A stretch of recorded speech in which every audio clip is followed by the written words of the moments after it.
प्रवीणचे बाबा, माझी गोष्ट ऐका तुम्ही. पोरीले इतकी सूट नका देऊ. आपली मुलगी पहा. हा, किती ते पोरगी नुसतं त्या पोराला भेटायला जाते ती. हे बरोबर नाही आहे ना. हा, लोक काय म्हणतील? हा, आपल्या परिवारातले लोक काय म्हणतील? का पोरीले हिंडू देते, कोणत्याही पोरासोबत जाऊ देते असे म्हणतील ना. हा, तर तुम्ही समजून घ्या. चुकीचं वागत आहे आपली पोरगी. हो सुलोचना, तुझं बरोबर आहे. पण मला माझ्या मुलीवर गर्व आहे आणि माझ्या विरोधात अशी कधीच नाही वागणार आणि असं गलत काम नाही करणार. ओ हो, हे देवा, एवढं गलत काम करून राहिली तुमची मुलगी, तरी म्हणून राहिले का गलत काम करूनच नाही राहिली? एवढा विश्वास तुम्हाला विचारू ती पोरगी त्या मुलाला भेटायला जाते, त्याच्या गावी राहते, रातभर राहून येते. मग तुम्ही बरोबर वागून राहिले का? तुम्ही स्वतःला विचारा. तुम्ही स्वतः विचार करा का आपण एवढं आपण सूट नाही दिली पाहिजे आपल्या मुलीला. थोडं समजून घ्या. अगो, आपल्या मनानं करणाराची राहिली काय? आजकाल ना आपल्या मनाचं नाही ऐकत लेकरं. आपल्याला घेऊन चाला लागते. हा, चांगला व्यवस्थित पोरगा आहे. मी म्हणजे बोलणं तर नाही झालं, बघितलंही नाही, पण मला असं वाटते का ती गोष्टी सांगते मला तिकडची, की त्याची आई चांगली आहे, की त्यांची बहीण चांगली आहे, बाबा चांगले, अशी ती बोलते. तर याच्यावरून तू समज ना. नाही, मला काही हे पटत नाही बा. हे तुमचं काय आहे हे मला पटत नाही. पण मला 1 वर्ष झालं आता चालूच आहे त्याचं भेटणं, चालूच आहे त्याचं. मला हे पटत नाही बा. तुम्ही माझी गोष्ट ऐका. पोरीले थोडं सांभाळून घ्या. तिला समजावा का जाऊ नको भेटाले. तो पोरगा कसा आहे, काय आहे, त्याची खानदान कशी आहे, काय आहे, आपण काही बघितलं का? नाही ना. कशाला आपण आपल्या मुलीचं वाटोळं करायचं? अरे, कसं काय वाटोळं होणार आहे? ती तिच्या पसंतीचं करणार आहे ना लग्न. तर काय झालं? तिच्या पसंतीचं ते खुश तर आपण खुश. आणि अगर मानून चाल, आपण दिलं एखाद्या घरी, एखाद्या ठीक आहे खूप श्रीमंताच्या घरी दिलं आणि तो जर व्यवस्थित नसला, तुला काय वाटते की श्रीमंताच्या घरी देऊन आपली मुलगी सुखात राहील? नाही. म्हणजे सगळेच नाही राहा, आपणही सुखी आहो, पण आपल्यासारखे सगळे आहे का? नाही ना. माझं असं म्हणणं आहे की तिला आयुष्य काटायला लागते, आपल्याला नाही. तिचं तिला समजते. मला एवढं माहित आहे की माझी मुलगी समजदार आहे, पाहून परकून करणार आहे. म्हणजे तुम्हाला पोरीले म्हणजे त्याच पोरासोबत लग्न लावून द्यायचं आहे असंच ना? तुम्हाला म्हणजे तो रिश्ता पाहिजे नाही? तुम्हाला त्या रिश्त्यात मुलीला द्यायचं आहे. ते घरानं कसं खेडोपाडो आपले सगळे घरचे आपण सुशिक्षित लोक आहेत, ते काय गवार खेड्यातले. नाही, मी माझी मुलगी तिथे देणार नाही. तशा याच्यात राहणार नाही माझी मुलगी. मला माझ्या मुलीसाठी मी सोयीशीर रिश्ता आणणार आहे. आई, बस झालं. मी कंटाळली बाबा, तुम्हा सर्वांना मी कंटाळली आई बाबा. हो, खरंच मी तुम्हाला म्हणते ना, तुमचं रोज तेच ऐकू ना मी कंटाळली. तुम्ही जर ऐकणार नाही ना, त्या मुलाशी माझं लग्न लावून नाही देणार ना, मी पळून चालली जाईन मग. हो. अगं बेटा, असं नको करू. अगं, तुझी एवढी मोठी लाईफ आहे, आपली लाईफ खराब नको करू. काही लग्न म्हणजे काही खेळ नाही आहे पोरी. लग्न म्हणजे काय भुलबीचं लग्न लावून दिलं खेळ होय काय? आपलं आयुष्य होय. ते एका माणसाच्या जीवन भर राहा लागते आपल्याला त्या माणसाच्या सोबत. मग व्यवस्थित पोरगा पाय ना. तो काय पोरगा तुला शोभत नाही, काही नाही. ते घरानं कसं खेळ, त्यात तू त्या वावरात कामाला जाशील का? तू सांग. त्या शेतामध्ये तू काम करायला जाशील का? हो, मला गरीबाच्याच घरी जायचंय. मला श्रीमंत नकोय. मला तोच पोरगा हवाय. मी त्यांच्या परिवाराशी, त्यांच्या आईशी, बाबांशी, सगळ्यांशी भेटली मी. मला ते लोक खूप आवडले. हो, मला ते गरीब त्याच घरी मी राहणार. हो, जाणार मी शेतीमध्ये काम करायला, जाणार मी. हो, पण मी श्रीमंताच्या घरी नाही जाणार. अगं पिंकी, मी कसं समजवू तुला? आई, तू मला काहीच नको समजू तू मला. मला माझ्या पसंत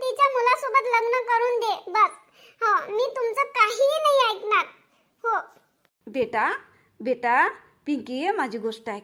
बघ आपण श्रीमंत तो मुलगा कसा कारा तू मस्त गोरी चिट्टी श्रीमंताच्या घरी देईन ना तुला. हाताने कपडे नाही धुवा लागन, नोकर चावकर सगळे सगळे तुझ्या घरी राहणार. आणि इथे तुला ते काय म्हणते ते कोणतं ते असं घेऊन जातात ना ते गवत कापते ते अवजार घेऊन जा लागन, डोक्यावर पाणी भरा लागन आणि ते चिखल ते माती आणि काळी काळी होऊन जाशील. ते कपडे कसे मातीत आणि ते घर तुला शेणा मातीनं बापरे शेणा मातीनं करा लागन.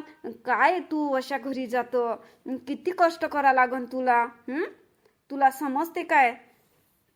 हो धरती आहे ते शेण माती म्हणजे ही नाही आहे, ची नाही आहे, चांगली गोष्ट आहे. मी त्यात मला पसंत आहे. मी सारवीन, मी करा. मला ते चिखल माती मला सगळं आवडते. हो मला श्रीमंत घरी नकोय आई. माझा ऐक तू. हो मला तिथेच जायचं आहे. मी वावरात जाईन. हो त्यांच्या शेतीमध्ये जाणार मी काम करायला. हो गवत मी कापीन, गवत मी डोक्यावर पण आणीन आणि गाईना सुद्धा बकऱ्या गाई यांना सुद्धा मी बांधीन. वावरात पण घेऊन जाणार आई. हो अगं पिंकी समजून घे हे गोष्ट हे तुला मामूली तू बोलण्यात न करण्यात लय फरक आहे बाई. हो ऐकून घे माझी गोष्ट. नाही मी गेली होती तेव्हा मी त्यांच्यासोबत काम करत होती. मी शेण पण फेकू लागलो होतं. हो ओ ची ची ची ची म्हणूनच तुझ्या अंगाचा ना ते शेण वास येत होता. तो काय झालं तर गोमतीर प्या पण लागते आणि लोक मरणात जाते कुठं जाते. मग ते गोमतीर पवित्रच होते. मग ते गोमतीर शिंपते ना अंगावर. मग ते गाईचं करायला शिकायचं गोष्ट झाली. ते उलट चांगली गोष्ट आहे. मला आवडते तिथे. मी तेच काम करणार. तुझं मी एकही गोष्ट नाही ऐकणार. मी तेच काम करणार आणि मी त्याच मुलाशी लग्न करणार, त्याच्याशीच करणार. मी तुझी एकही गोष्ट नाही ऐकणार. माझे बाबा माझ्या पाठीशी आहे. बाबा तुम्ही करून द्या ना माझं लग्न त्या मुलाशी. बाबा आजच तुम्ही दोघे जण जा त्यांना भेटायला. हो ठीक आहे. मला तुझं म्हणणं पटलं बाई. मला गर्व आहे आणि मला पण आवडते तिथली तो मातीचा सुगंध, ते शेणा मातीचं घर किती छान आहे. ह्या आपल्या इथे जेवढी लक्ष्मी नाही तिथे आहे. तिथे इतकं ते सुंदर जिकडे तिकडे हिरवीर रान आणि ते सगळं जिकडे तिकडे गायींचा बकऱ्यांचा ते चिमणी पाखरांचा आवाज मला ना खूप आवडते. हे पिंकी तू हे बरोबर करत आहे. मी तुझ्या पाठीशी आहे. मी तुझं लग्न त्याच मुलाशी लावून देणार आणि मला पटलं तो मुलगा पण व्यवस्थित आहे, त्यांची आई पण व्यवस्थित आहे. ओ हो जा मग तिथं इनीच्या घरी सारवाले. काय चालू आहे तुमचं? मग तिथे जंगलामध्येच राहते झोपडं बांधून. कशाला इथे आले, कशाला इथे मकान बांधलं? तिथेच राहते जंगलामध्ये. सुलोचना तुला नाही माहिती जंगलात राहणं किती जमीन आसमानचा फरक आहे आपल्या शहरात न जमीन खेड्यात राहण्यात. हो जे आपल्या इकडे नाही मिळत ना ते तिकडे मिळते. तिथं शुद्ध हवामान इथे नाही भेटत. इथं सारा कार्बन डायऑक्साईड हे सारं प्रदूषण आहे. तिथे जे नैसर्गिक आहे ना ते खावाले सुद्धा ते शेतीमध्ये निघते हिरवी भाजी. मला माहिती आहे माझी आई आणत होती ना, मला सगळं माहिती आहे. माझं पण मातीचंच घर होतं म्हणून मला आवडते. आणि ते छान चुलीवर भाकरी भाजी किती छान लागते. माझी आई माहिती आहे ती अंबाडीची भाजी आणत होती, त्यांची भाकरी बनवत होती, खूप छान लागत होती. बघा बाबा तुमची मुलगी पहा आणि तुम्ही पहा. तुम्हाला जसं पटते तसं तुम्ही करा. चल पिंकी मी तयार आहो. चल मग आजच आपण जाऊ सर्वजण. परवीन दादाला बी घेऊन घ्या ना. नाही तो नाही येणार. त्याचं काय आज इंटरव्ह्यू आहे वाटते तर तो नाही येणार. तर आपण 3 जण जाऊ. चलायचं ना? कर सुलोचना कर तयारी. मी कपडे चेंज करणार नाही. मला ती साडीवाडी जमणार नाही. मी पॅन्ट याच्यावरच येणार. आई नाही तू साडी घाल. हे ड्रेसवर नको येऊ. तिकडचे लोक खूप पाहत बसतील. हे काय आलं करून. हो तिकडे तिकडचे लोक ना हे असं काही घालत नाही.